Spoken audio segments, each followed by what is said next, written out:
Start करेंगे हमारे chapter organisms and population, जो कि इकोलॉजी का फर्स्ट चैप्टर है। To understand complexity of world by investigating process at various levels of biological organization. हमें अगर एक वर्ल्ड की कॉम्प्लेक्सिटी को समझना है बाय इन्वेस्टिगेटिंग प्रोसेस एक डिफरेंट या फिर कई सारे बायोलॉजिकल ऑर्गेनाइजेशन के लेवल पे, तो सबसे पहले हुआ हमारा मैक्रो मॉलिक्यूल, सबसे छोटे जो होते हैं उनसे हमारे सेल्स से बनता है टिश्यू से ऑर्गन, और फिर एक इंडिविजुअल ऑर्गेनिजम्स, उससे हमारी पॉपुलेशन, उससे कम्युनिटी या इकोसिस्टम और बायोम। इकोलॉजी क्या है? Interaction among organisms and between organisms and it's physical या फिर एबायोटिक एनवायरनमेंट। इकोलॉजी का मतलब क्या है? इंटरेक्शन किस के बीच में, ऑर्गेनिज्म से ऑर्गेनिजम्स के बीच में इंटरेक्शन होना, या फिर एक ऑर्गेनिजम्स के का एक फिजिकल एनवायरनमेंट या फिर एक बायोटिक के साथ इंटरेक्शन होना, हमारी इकोलॉजी कहलाते हैं।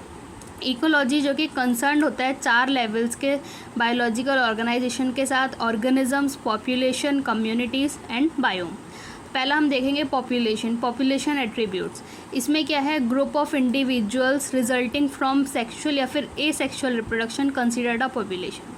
ऐसा इंडिविजुअल का ग्रुप जो कहाँ से आया है, या फिर सेक्सुअल से या फिर एसेक्सुअल रिप्रोडक्शन से आया है, उसको हम कंसिडर करते हैं पॉपुलेशन की तरह। जैसे कि एग्जांपल हम देखें, जो भी सारे हमारे कॉर्मोनेंट्स हैं इन वेटलैंड्स, मतलब हमारी जितनी भी वाटर बर्ड्स हैं वेटलैंड्स में, रैट जो हैं अबाउंड ड्वेलिंग में, मतलब एक लेफ्ट बिहाइंड जगह पे, एक ऐसी जगह जो कि जहाँ पे अब कोई भी नहीं रहता, वहाँ पे रैट्स का रहना, और teakwood trees in forest track, bacteria का एक कल्चरल प्लेट में, लोटस प्लांट का एक पॉन्ड में। तो individual organism is the one that has to cope with a change environment. एक इंडिविजुअल ऑर्गेनिज्म वो होता है जो इन सब इन्वायरमेंट चेंज से कोप कर सके, बीट कर सके। It is at the population level that natural selection operates to evolve the desirable trait. Population ecology जो कि लिंक करती है इकोलॉजी को पॉपुलेशन जेनेटिक्स और इवोल्यूशन के साथ। पॉपुलेशन के कुछ एट्रीब्यूट्स होते हैं वेयरएस ऑर्गेनिजम्स के, इंडिविजुअल ऑर्गेनिजम्स के पास नहीं होते हैं। जबकि एक इंडिविजुअल के पास क्या होता है? बर्थ और डेथ। लेकिन एक पॉपुलेशन के पास क्या होता है? बर्थ रेट और डेथ रेट, तो जो कि इंक्रीज़ कर सकता है या डिक्रीज़ कर सकता है with respect to members of population. जैसे कि अगर हम एग्जांपल देखें, एक पॉन्ड है तो उसमें 20 लोटस के प्लांट लास्ट ईयर उगे हैं थ्रू रिप्रोडक्शन, और 8 न्यू प्लांट एडेड हुए हैं, तो करंट पॉपुलेशन हमारी है 28। तो इसका बर्थ रेट कैसे निकाला जाएगा? जितने भी प्लांट्स एडेड हुए हैं अपॉन इनिशियल, तो 8/20 जो कि 0.4 ऑफ स्प्रिंग्स पर लोटस पर ईयर आ गया। अब दूसरा देखा जाए तो एक लेबोरेटरी पॉपुलेशन की 40 फ्रूट फ्लाइज में से 4 इंडिविजुअल मर गए एक हफ्ते के एक स्पेसिफिक टाइम इंटरवल में। तो डेथ रेट हम कैसे निकालेंगे? 4 इंडिविजुअल्स थे अपॉन इनिशियल 40 थे, तो 0.1 इंडिविजुअल पर फ्रूट फ्लाई पर वीक। दूसरा एट्रीब्यूट क्या है? एक हमारा सेक्स रेशियो। एक इंडिविजुअल एक मेल हो सकता है या फीमेल हो सकता है, लेकिन पॉपुलेशन के पास सेक्स रेशियो होता है। मतलब जैसे एक पॉपुलेशन में 60% हमारी फीमेल्स हैं और 40% हमारे मेल्स हैं। एज डिस्ट्रीब्यूशन को अगर हम प्लॉट करें पॉपुलेशन के साथ, तो जो रिजल्टिंग स्ट्रक्चर आएगा वो मेरा एज पिरामिड कहलाता है। कुछ हमारे पिरामिड की शेप्स हैं जो हमारे ग्रोथ स्टेटस ऑफ पॉपुलेशन को डिस्क्राइब करती हैं। जैसे अगर वो ग्रो कर रहा है तो वो एक्सपेंडिंग और स्टेबल, और तीसरा डिक्लाइनिंग। तो एक्सपेंडिंग में क्या है? अगर जो प्री रिप्रोडक्टिव इंडिविजुअल है वो ज़्यादा होता है रिप्रोडक्टिव से, और रिप्रोडक्टिव ज़्यादा होता है पोस्ट रिप्रोडक्टिव से, तो हमारा एक एक्सपेंडिंग ग्राफ आता है, एक्सपेंडिंग पिरामिड आता है। वैसे ही मेरा यहाँ पे अगर प्री रिप्रोडक्टिव और रिप्रोडक्टिव बराबर हैं और पोस्ट रिप्रोडक्टिव कम है, तो मेरा स्टेबल ग्राफ आएगा। और डिक्लाइनिंग में क्या होगा? मेरा रिप्रोडक्टिव ज़्यादा होगा as compare to post and pre, तो मेरा डिक्लाइनिंग ग्राफ आएगा, डिक्लाइनिंग पिरामिड। तो ये 3 पिरामिड्स हैं, ये मेरे एज पिरामिड है ह्यूमन पॉपुलेशन के। अब जो पॉपुलेशन का साइज़ है वो हमें उस हैबिटेट का स्टेटस बताता है। जैसे कि एक ecological process we wish to investigate in a population. एक पॉपुलेशन में हमें एक इकोलॉजिकल प्रोसेस को इन्वेस्टिगेट करना है। जैसे वो क्या हो सकता है? B it the outcome with another species, किसी दूसरी स्पीसीज़ के साथ उसका कंपटीशन का आउटकम आना, इम्पैक्ट ऑफ द प्रीडेटर का क्या इम्पैक्ट पड़ रहा है वो देखना, effect of pesticide application, we always evaluate, हम हमेशा इवेल्यूएट करते हैं उसको in terms of any change in population size, जहाँ पे साइज़ क्या हो सकता है एज लो एज 10, जो कि साइबेरियन क्रेन्स हैं, भरतपुर वेटलैंड्स के इन एनी एरिया होगा, या फिर ये मिलियंस में भी जा सकते हैं, जैसे कि क्लेमाइडोमोनास एक स्पॉन्ड में देखा जाए। तो जो पॉपुलेशन साइज़ है वो टेक्निकली क्या कहलाता है, पॉपुलेशन डेंसिटी, जिसको हम रिप्रेजेंट करते हैं कैपिटल एन से, जो कि नेसेसरीली नहीं है कि इसको हम मेज़र करें सिर्फ नंबर में ही, बल्कि although the total number is generally the most appropriate measure of the population density. ये ज़रूरी नहीं है कि सिर्फ ये मेज़र हो नंबर में, ठीक। कुछ केसेस में क्या होता है, ये पॉपुलेशन डेंसिटी में भी मेज़र हो सकता है।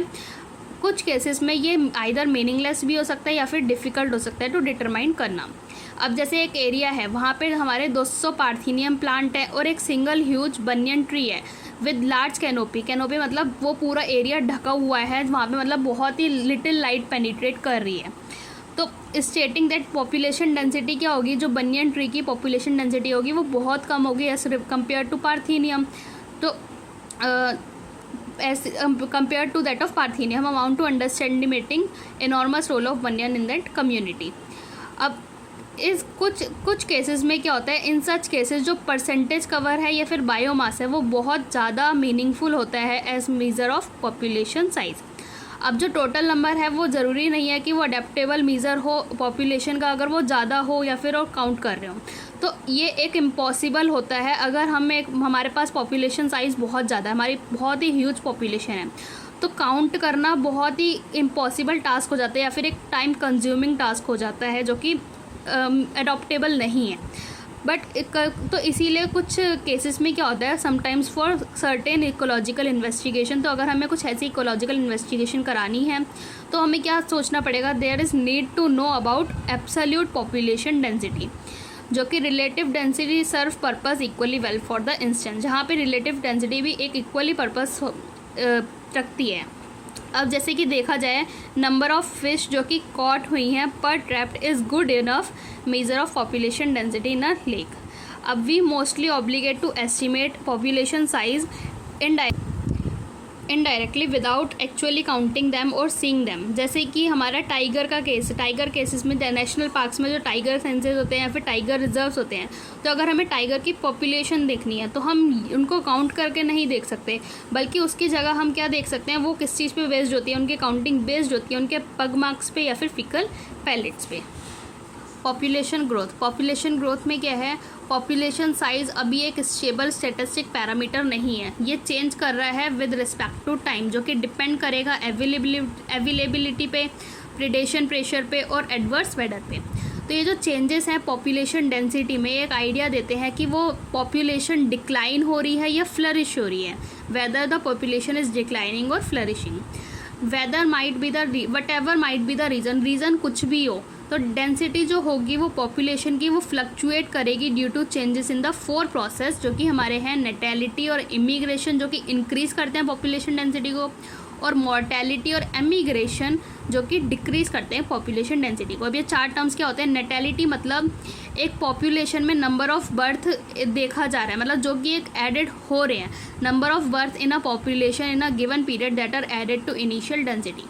मॉर्टेलिटी मतलब number of death in a population during given period, एक गिवन पीरियड में एक पॉपुलेशन में जितनी डेथ्स हो रही है वो मॉर्टेलिटी कहलाएंगी। इमिग्रेशन मतलब एंटर होना, इनसाइड आई से हम याद कर सकते हैं, इनसाइड मतलब एंटर होना, तो नंबर ऑफ इंडिविजुअल एक सेम स्पीसीज़ के एक हैबिटेट के अंदर आ रहे हैं कहीं से भी एक गिवन टाइम पीरियड में, तो वो होगा इमिग्रेशन। और एमिग्रेशन ई से हम याद कर सकते हैं एग्जिट मतलब वो बाहर निकल रहे हैं, तो जितने भी नंबर ऑफ इंडिविजुअल एक पॉपुलेशन को छोड़ के जा रहे हैं, एक हैबिटेट को छोड़ के जा रहे हैं, कहीं पे भी जा रहे हो, तो उस टाइम पीरियड के अंदर देखा जाए तो वो उसको हम क्या कहेंगे, एमिग्रेशन। जैसे कि पॉपुलेशन डेंसिटी के अंदर इमिग्रेशन ऐड हुई, एमिग्रेशन हट जाते हैं। नेटेलिटी मतलब पॉपुलेशन डेंसिटी को इंक्रीज़ कर रहे हैं और मॉर्टेलिटी मतलब पॉपुलेशन डेंसिटी को डिक्रीज़ कर रहे हैं।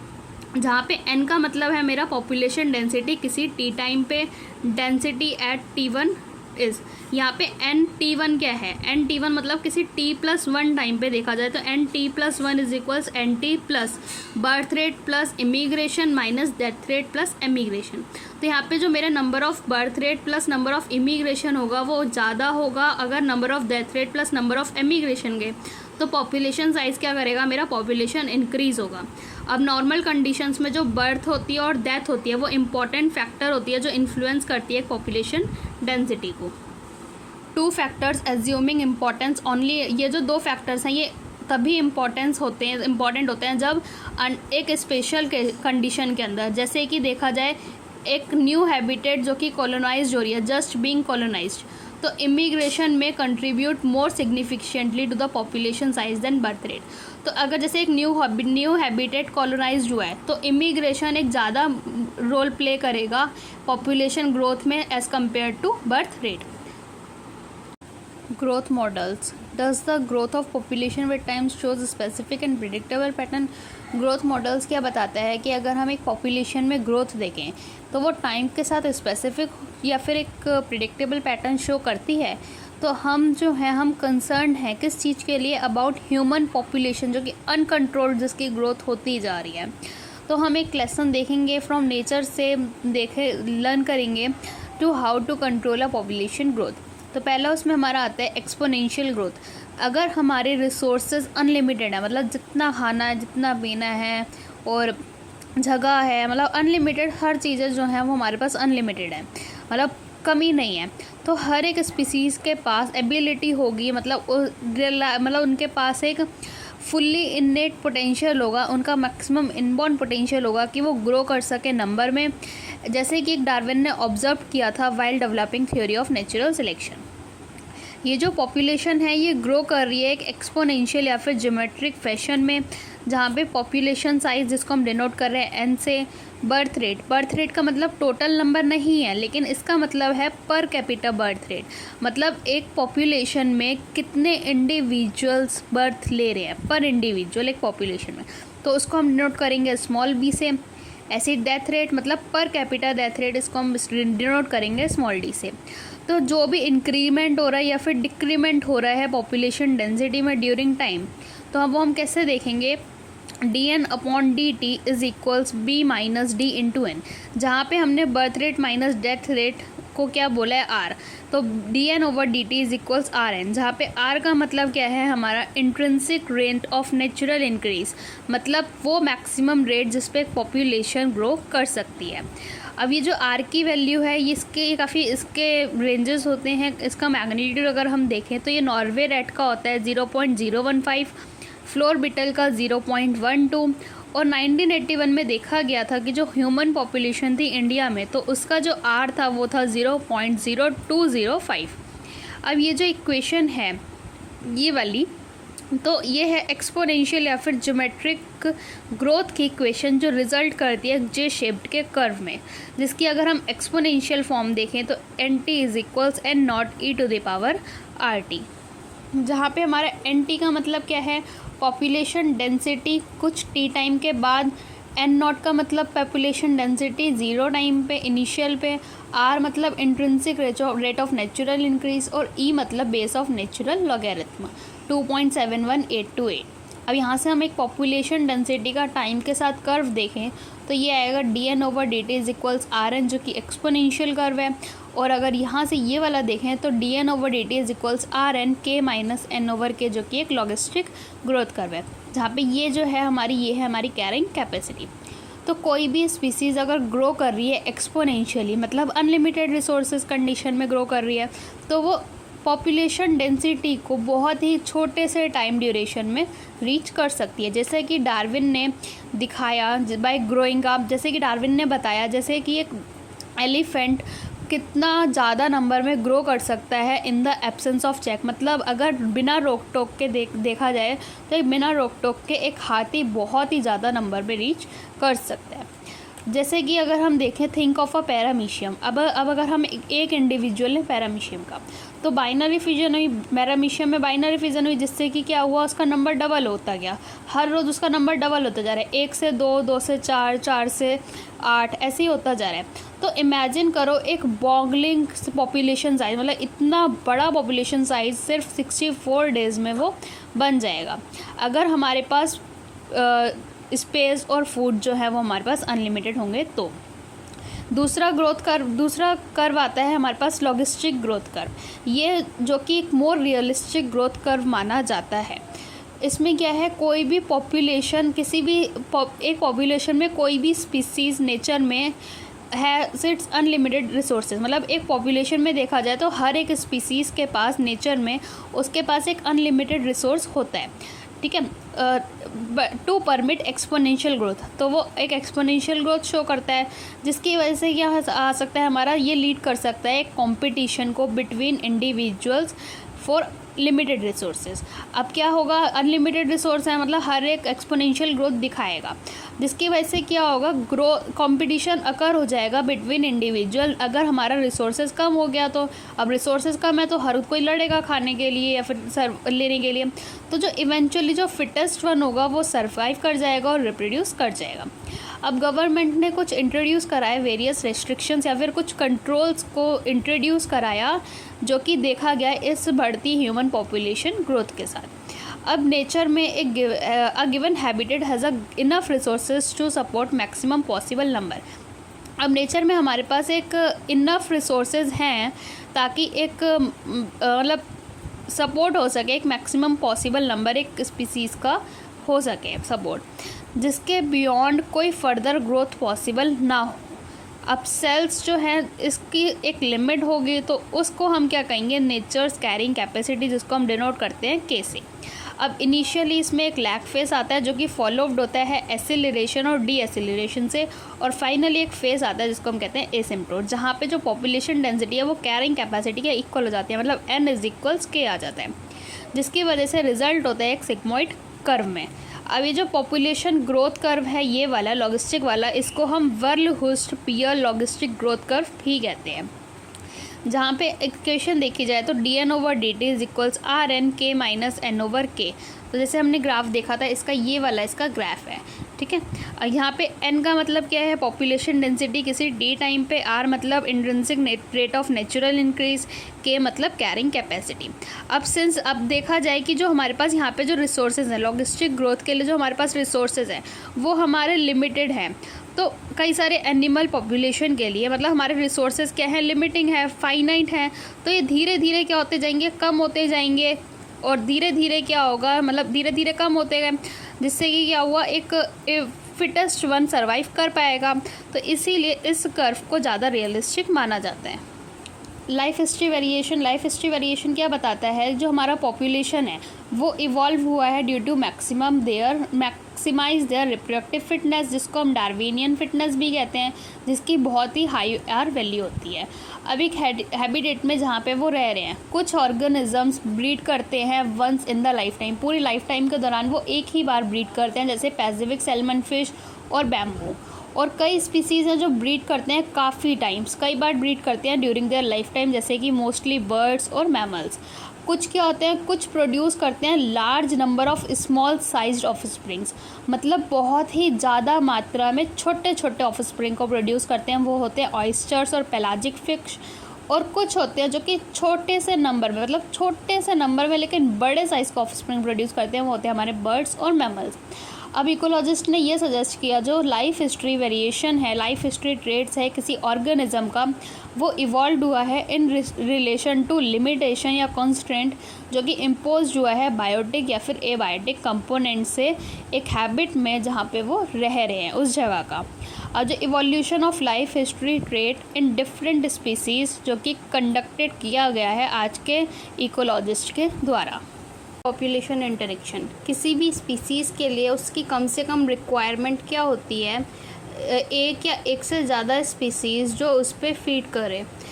इवन जो प्लांट स्पीसीज़ होती है वो अपना खाना खुद से बनाती है और अकेले सर्वाइव नहीं कर सकती, उसको भी दूसरों की ज़रूरत होती है, जैसे कि सॉइल माइक्रोब्स की, to break down its organic matter in soil, और उसी दौरान वो रिटर्न कर देती है इनऑर्गेनिक न्यूट्रिएंट्स को फॉर एब्जॉर्प्शन। अब ये जो प्लांट्स हैं ये पॉलिनेशन कैसे मैनेज करते हैं बिना एक एनिमल एजेंट के। इंटरस्पेसिफिक इंटरेक्शन जो अराइज होता है दो इंटरेक्शन ऑफ पॉपुलेशन की, दो अलग अलग स्पीसीज से, जो कि बेनिफिशियल हो सकता है, डेट्रीमेंटल हो सकता है, न्यूट्रल हो सकता है, किसी एक या दोनों स्पीसीज़ को। अब जैसे मेरे पास 2 स्पीसीज़ हैं, अब दोनों ही स्पीसीज़ को अगर बेनिफिट हो रहा है तो वो इंटरेक्शन म्यूचुअलिज्म कहलाएगा, दोनों को अगर नुकसान हो रहा है तो कंपटीशन, एक को फ़ायदा हो रहा है जो कि प्रीडेटर है और एक को नुकसान हो रहा है जो कि प्रे है तो वो प्रीडेशन कहलाएगा, एक को फ़ायदा हो रहा है जो कि पैरासाइट है, एक को नुकसान हो रहा है जो कि होस्ट है तो वो पैरासिटिज़म कहलाएगा, एक को फ़ायदा दूसरे को अनअफेक्टेड तो वो कमेंसलिज्म, एक को नुकसान और दूसरा अनअफेक्टेड तो वो एमनलिज्म। अब जो मेरा प्रीडेशन, पैरासिटिज़म और कमेंसलिज्म होता है, ये तीनों क्या करते हैं, कुछ कैरेक्टरिस्टिक्स को शेयर करते हैं, कुछ कॉमन कैरेक्टरिस्टिक्स को, जो कि ऐसी इंटरेक्टिंग स्पीसीज़ जो आपस में एक साथ रहती हैं। प्रीडेशन क्या होता है, जब what would happen to all energy fixed by autotrophic organism if community has no animals to eat plant. तब क्या होगा कि जब अगर सारी एनर्जी जो कि फिक्स्ड होती है ऑटोट्रॉफिक ऑर्गेनिजम्स के द्वारा, तो कम्युनिटी के पास कोई भी एनिमल्स नहीं बचेंगे प्लांट्स को खाने के लिए। तो थिंक ऑफ प्रीडेशन, जिस आप किसके बारे में हम सोचेंगे, प्रीडेशन के बारे में, जो कि एक नेचर का वे है of transferring to higher trophic level, जो इसमें एनर्जी जो होती है वो फिक्स हो जाती है बाय प्लांट्स के द्वारा। अब प्रीडेशन जैसे कि हमारा टाइगर और प्रे जो कि deer, sparrow eating any seed, sparrow कोई भी एक सीड खा रहा है तो वो भी एक प्रीडेशन से कम नहीं है। एनिमल ईटिंग प्लांट, वो क्या हुआ, predator, not very different form of predator, ये भी एक प्रीडेटर से कम नहीं है। प्रीडेटर जो कि एक्ट करता है एक चैनल की तरह फॉर एनर्जी ट्रांसफ़र, ये क्या करता है, ये प्रे पॉपुलेशन को कंट्रोल में रखता है और कुछ एग्जॉटिक या फिर कुछ फॉरेन स्पीसीज़ जो कि इंट्रोड्यूस कराई गई वो क्या हो जाती हैं, इन्वेजिव हो जाती हैं और स्प्रेड करना शुरू कर जाती हैं, बिकॉज जो इन्वेडेड लैंड होता है उसके पास उसका एक नेचुरल प्रीडेटर नहीं होता। जैसे कि प्रिकली पियर कैक्टस को अगर हम देखें तो प्रिकली पियर कैक्टस जो कि इंट्रोड्यूस कराया गया था ऑस्ट्रेलिया में इन द अर्ली 1920s, उसने बहुत ही बड़ा हैवोक बना दिया by spreading into millions of hectares, बहुत ही मिलियन ऑफ हेक्टेयर्स में फैल गया था फॉर रेंजलैंड। अब फाइनली एक मॉथ जो कि एक कैक्टस फीडिंग प्रेडेटर होता है, उसको उसकी नेचुरल हैबिटेट से लाया गया और इंट्रोड्यूस कराया गया उस कंट्री में to brought invasive cactus under control. Biological control methods जो कि अडॉप्ट करे गए थे एग्रीकल्चरल पेस्ट कंट्रोल में, जो बेस्ड थे on the ability of predator to regulate prey population. Predator जो कि हेल्प होता है इन मेंटेनिंग स्पीसीज डाइवर्सिटी एक कम्युनिटी में, तो by reducing the intensity of competition among competing spray species. अब जैसे कि एक in rocky intertidal community of Pacific coast जो स्टारफिश प्रेडेटर है वो एक इम्पॉर्टेंट प्रेडेटर हुआ। अब इन फील्ड एक्सपेरिमेंट जहाँ पे सारी की सारी स्टारफिश रिमूव कर दी गई थी एक इनक्लोज इंटरटाइडल एरिया से, तो more than 10 species of invertebrates जो थी वो एक्सटिंक्ट हो गई थी विद इन अ ईयर। किसकी वजह से, इंटर स्पेसिफिक कॉम्पिटिशन की वजह से। नेचर में देखा जाए तो प्रीडेटर क्या है, प्रूडेंट है, जो कि केयरफुल होता है अपने डिसीजन बनाने के लिए। अगर एक प्रीडेटर काफ़ी इफ़िशियंट है और ओवर एक्सप्लॉइट कर रहा है उसके प्रे को, तो जो प्रे होगा वो बिकम एक्सटिंक्ट हो जाएगा। Following it's predator will also become extinct. तो साथ ही साथ क्या होगा, अगर प्रे हमारा एक्सटिंक्ट हो गया तो प्रीडेटर भी हमारा एक्सटिंक्ट हो जाएगा because of the lack of food. तो प्रे क्या है, prey evolved various defence to lessen the impact of predation, जिसमें से पहला क्या है, कुछ स्पीसीज़ जो हैं इंसेक्ट्स की और फ्रॉग की, वो क्या हो जाती हैं, कैमोफ्लेज कर लेती हैं, अपने आप को छुपा लेती हैं cryptically colour to avoid detect easily by the predator. कुछ पॉइजनस होते हैं जैसे कि ये अवॉइडेड हो जाते हैं बाय प्रीडेटर से, जो कि एक मोनार्क बटरफ्लाई है जो कि हाईली डिस्टेस्टफुल होती है टू द बर्ड जो कि प्रीडेटर है, क्योंकि उसके पास एक केमिकल होता है जो उसकी बॉडी में प्रेजेंट होता है, जो कि बटरफ्लाई एक्वायर कर लेती है अपनी कैटरपिलर स्टेज के दौरान by feeding on the poisonous feed. For plants के लिए हर्बीवोर्स क्या हैं, हमारे प्रीडेटर्स हैं। तो nearly 25% of all insects are phytophagous, मतलब ये फीड करते हैं प्लांट सेप पे और other parts of the plant. तो ये एक से दूसरी जगह नहीं भाग सकते, जैसे एनिमल्स भाग सकते हैं, अपने नेचुरल प्रीडेटर से नहीं भाग सकते। तो देयरफॉर ये एक इवॉल्व करते हैं एक ऐसी वैरायटी, एक एस्टोनिशिंग ऑफ वैरायटी जो कि मॉर्फोलॉजिकल या फिर केमिकल डिफेंस होती है अगेंस्ट हर्बीवोर्स। जैसे कि हमारा हो गया थॉर्न्स जो कि एसेशिया और कैक्टस में पाया जाता है, जो कि most common morphological means of defence है। अब कई प्लांट्स क्या करते हैं, प्रोड्यूस करते हैं या फिर स्टोर करते हैं उन केमिकल्स को जो उनको हर्बीवोर्स सिक बनाता है व्हेन दे वर ईटेन। मतलब जब वो खाए जाते हैं तब वो बीमार पड़ जाते हैं, जो कि इनहिबिट कर देता है फीडिंग और डाइजेशन, डिस्टर्ब रिप्रोडक्शन और किलिंग इट।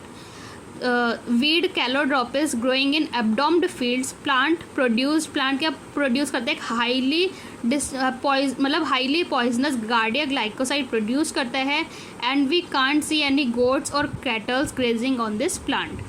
वाइड वेराइटीज़ जो होती हैं केमिकल सब्सटेंस की, जो कि हमें एक्सट्रैक्ट हुई हैं प्लांट से कमर्शियल स्केल पे, जैसे nicotine, caffeine, quinine, strychnine, opium, ये प्रोड्यूस की जाती है उनके द्वारा as a defence against grazers and browsers. जब डार्विन ने बताया था स्ट्रगल फॉर एग्जिस्टेंस और सर्वाइवल ऑफ फिटेस्ट के बारे में इन नेचर, तो उसने ये कन्वीनियंस करा था कि जो इंटर स्पेसिफिक कॉम्पिटिशन है is a potent force in organic evolution.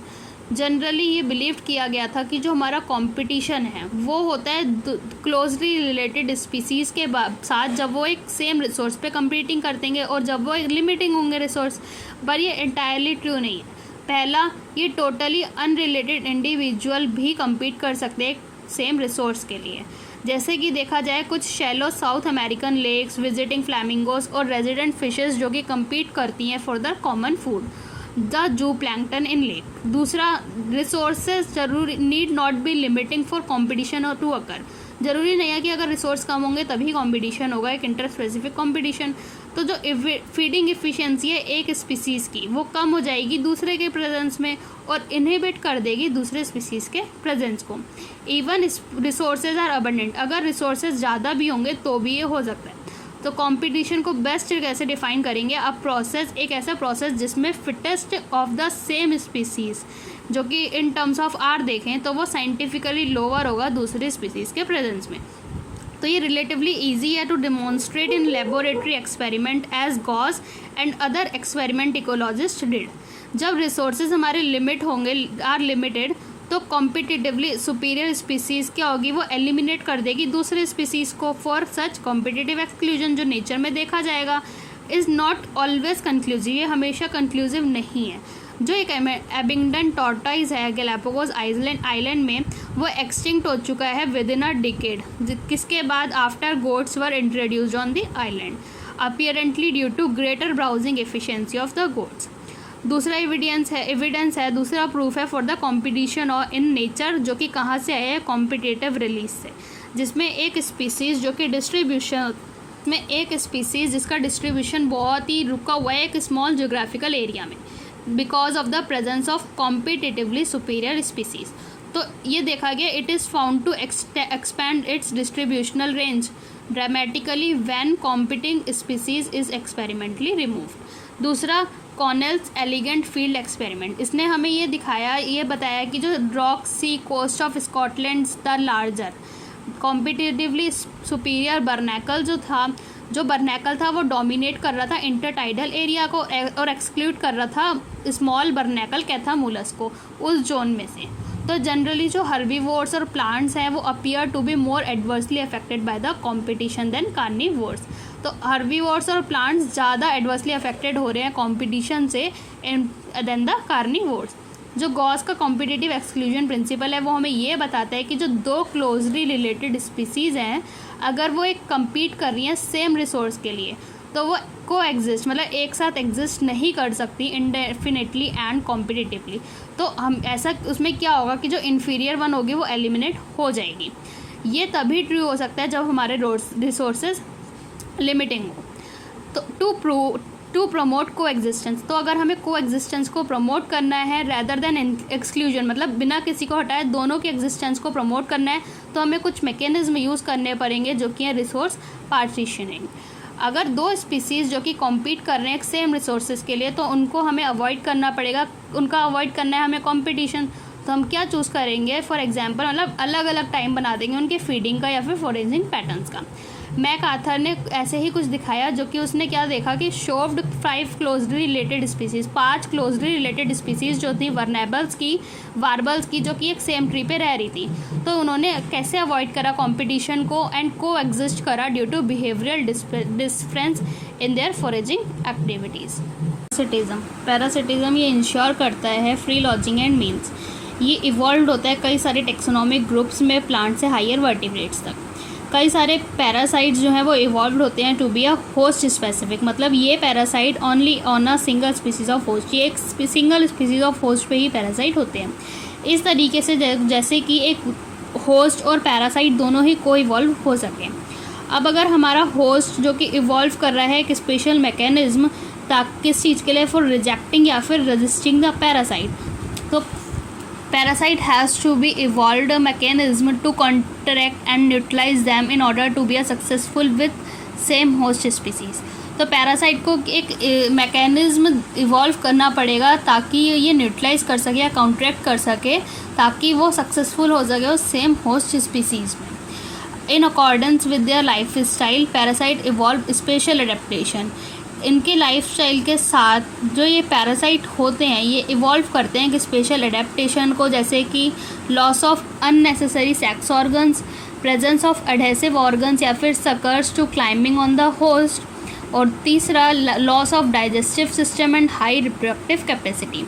अब जो हमारी लाइफ साइकिल है पैरासाइट की, ये काफ़ी कॉम्प्लेक्स होती है, जो कि इन्वॉल्व करती है एक या दो इंटरमीडिएट होस्ट या वेक्टर को to facilitate parasitization of primary host. जैसे कि ह्यूमन लिवर फ्लूक जो कि निमेटोड पैरासाइट है, ये डिपेंड करता है दो इंटरमीडिएट होस्ट पे, स्नेल और फिश पे, to complete its life cycle. ऐसी जो मलेरियल पैरासाइट है ये क्या करता है, इसको एक वेक्टर की ज़रूरत होती है जो कि एक मॉस्किटो है to spread to other host. जो मेजॉरिटी ऑफ पैरासाइट होते हैं वो हार्म करते हैं होस्ट को, reduce survival and the growth and reproduction of host and reduce its population density. ये रेंडर कर सकते हैं होस्ट को to more vulnerable to predation by making it physically weak. ये जो पैरासाइट होते हैं ये फीड करते हैं एक एक्सटर्नल सरफेस पे होस्ट ऑर्गेनिजम्स पे, जो कि हमारे हो गए एक्टो पैरासाइट, मतलब बाहर। जैसे कि एग्जांपल है लाइस ऑन ह्यूमंस, मतलब इंसानों में जो जू होती हैं वो एक्टो पैरासाइट के एग्जांपल हैं। टिक्स ऑन डॉग्स, कई सारी मराइन फिश जो कि इन्फेस्टेड होती हैं एक एक्टो पैरासाइट कोइपिडोस के साथ।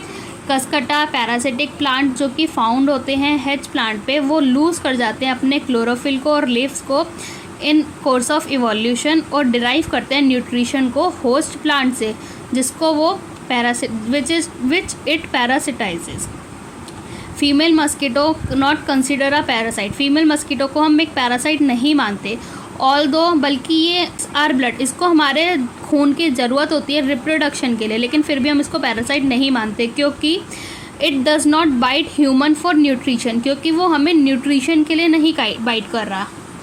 इन कंट्रास्ट, अब कंट्रास्ट में अगर हम देखें जो हमारे एंडो पैरासाइट्स होते हैं जो इनसाइड रहते हैं होस्ट बॉडी के अंदर अलग अलग जगह, जैसे लिवर, किडनी, लंग्स, आरबीसी, तो ये इनकी जो लाइफ साइकिल होती है वो काफ़ी कॉम्प्लेक्स होती है because of their extreme specialisation.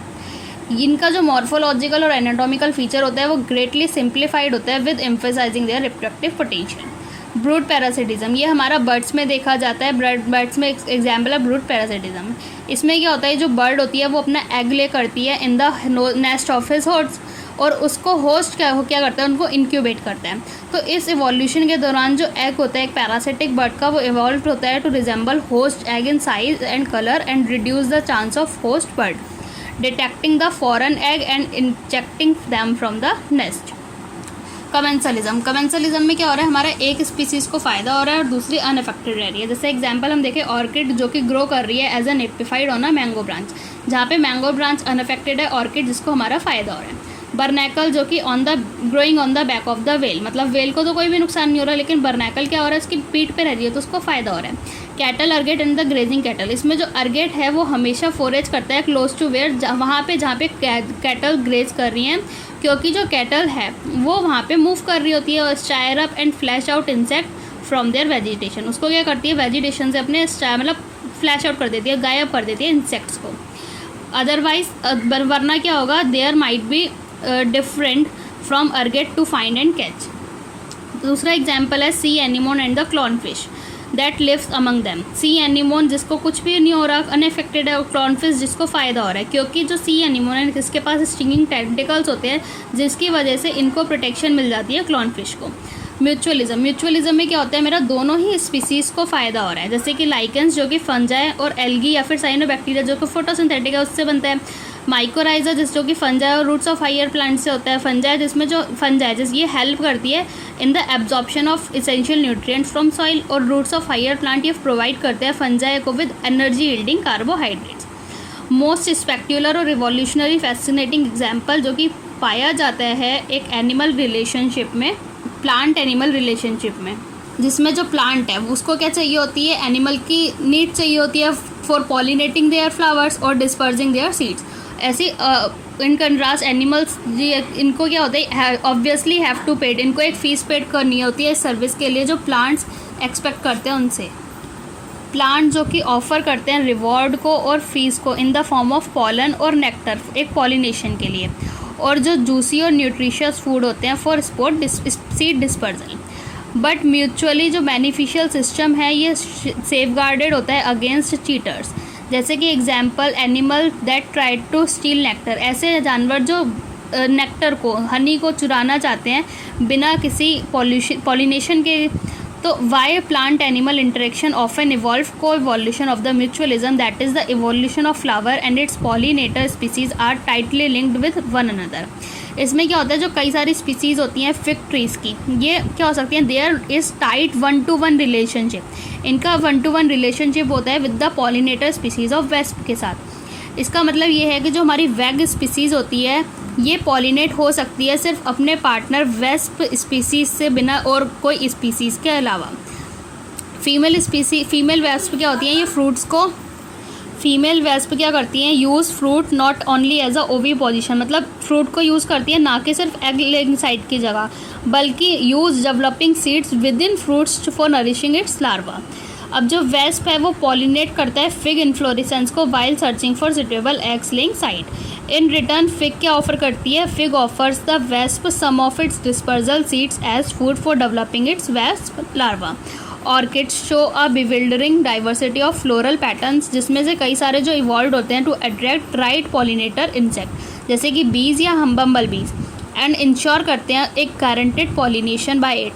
जो भी सारे ऑर्किड्स हैं वो ऑफर करते हैं हमारे रिवॉर्ड्स को। मैंडेटेरियन ऑर्किड्स ऑर्फिज ये एम्प्लॉय करते हैं सेक्शुअल डायसिट को to get pollination done by a species of बीज।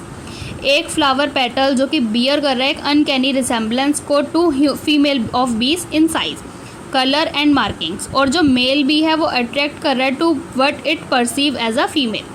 सूडो कॉप्यूलेशन क्या होता है, ये इसमें सूडो कॉप्यूलेशन में विद द फ्लावर और during the process is dusted pollen from the flower. इसमें क्या होता है, मेल के ऊपर जो पॉलन्स होते हैं वो डस्ट जाते हैं।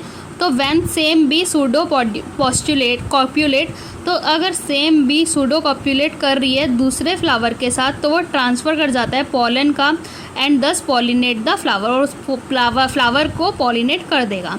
तो ये क्या हो जाता है, यहाँ पे कोई इवोल्यूशन ऑपरेट हो जाता है। अगर किसी रीज़न की वजह से